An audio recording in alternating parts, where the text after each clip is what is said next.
poinçonneur des lilas. N'en déplaise aux poinçonneurs célébrés par Gainsbourg, ce sont ces automates qui jouent depuis la fin des années 60 le rôle de contrôleur dans les métros. Mais avant d'en arriver là, passage obligé en caisse pour recharger ou acheter son titre de transport.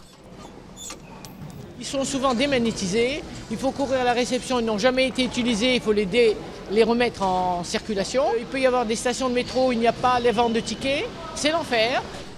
À l'horizon 2021, plus besoin de faire la queue. Le Smart Navigo annoncé par Valérie Pécresse fera son apparition. Un rechargement en ligne et à terme un pass entièrement dématérialisé. Les franciliens utiliseront leur smartphone ou leur carte de crédit pour valider leur voyage. Une révolution qui divise les usagers. Je perds vachement de temps là, le temps de prendre mon ticket, en plus je paye par carte et tout, donc c'est un peu pénible. Je pense que ce serait mieux d'avoir une carte pour tout ou juste sur mon smartphone. Moi, si c'est sécurisé, rapidité, voilà. Rapidité, efficacité. Moi je trouve ça dommage parce que la liberté d'avoir son ticket, de choisir son moyen de transport, sa consommation, je trouve ça vraiment bien.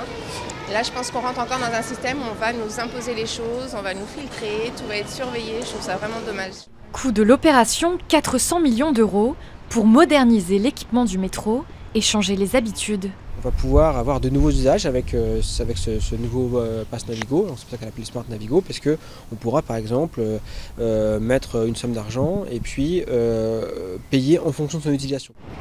Une consommation à la carte sur un modèle déjà utilisé dans des villes comme New York ou Londres. Et la disparition à terme du ticket de métro. La fin d'une époque pour ce collectionneur, spécialiste de l'histoire du métro parisien. Le ticket de métro est un support de mémoire en fait. Il est une Madeleine de Proust pour beaucoup de gens. Il est donc un support de mémoire, une trace d'un passé, d'un passage, d'une rencontre. Et puis il est aussi, et on le voit au niveau de tout ce qui est créateur et la création, c'est une icône de l'imagerie parisienne.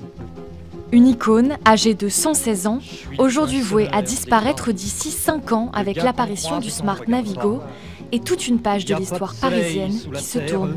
Drôle de croisière, pour tuer l'ennui, j'ai dans ma veste les extraits du Reader Digest.